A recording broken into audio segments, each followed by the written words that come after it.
If you recall last week, we talked a little about trigger control. Trigger control, I have a straight through press or a little bit more of a prep and a break. But I'm gonna put this on the table. No matter how you do that, to have full follow through, that means when you're done sending that round, or in case of the search, sending those photons, make sure that you complete the cycle of resetting and getting back on that trigger.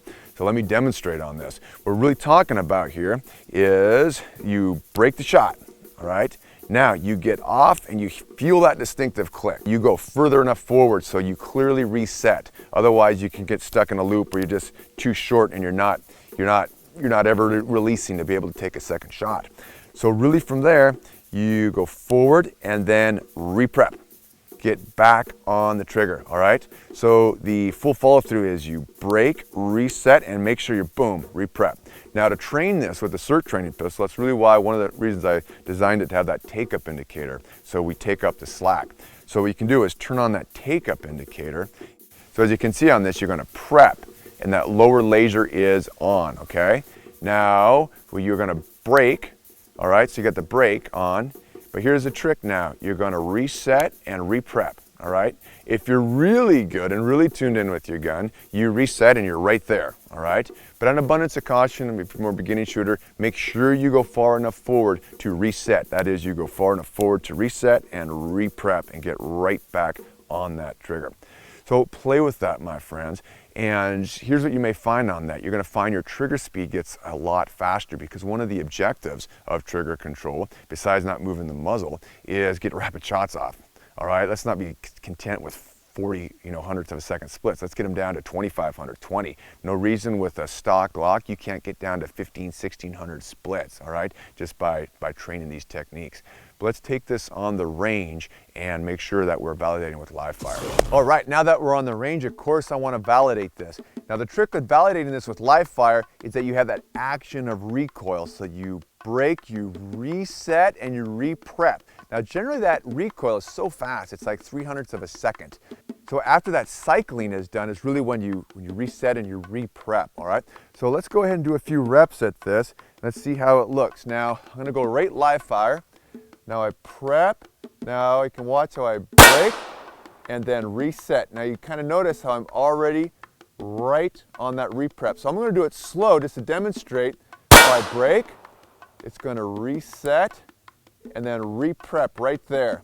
But at speed, I've done enough reps off range, you can see that I just got it tuned in to where I'm just gonna break and be prepped right away. I mean, it's almost like I don't know how else to do it, because I got it built in my subconscious competence.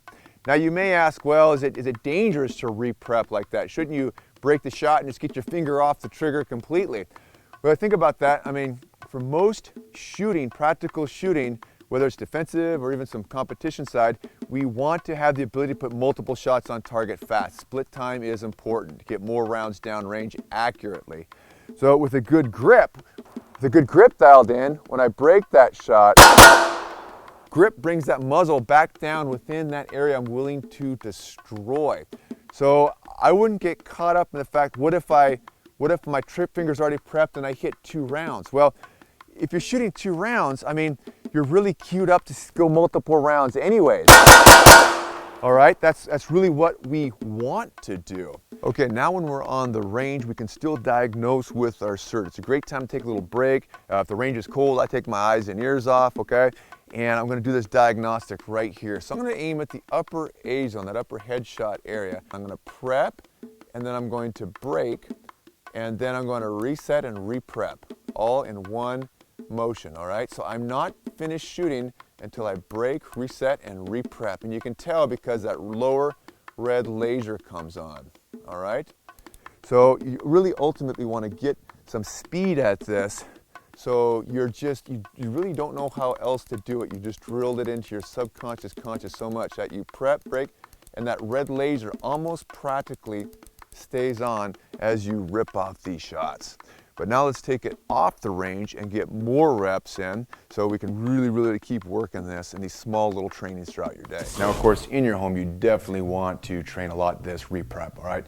So I take my SIRT, it's lying on the table, it's good and safe. I have the take-up indicator on, I present out, and then I prep, and I make sure that lower laser is staying on while I hammer down some targets in my house. I like this target in the corner here. It's a good safe backstrap, and I can sneak in this training just throughout the day. Then again, when you come back from the range, make sure that you continue to train this. This is one of the great times that you have this take-up indicator on. So with a target like this, I'm going to like prep. I can see that lower laser down there. I'm going to break, all right? Then I'm going to reset and re-prep, all right?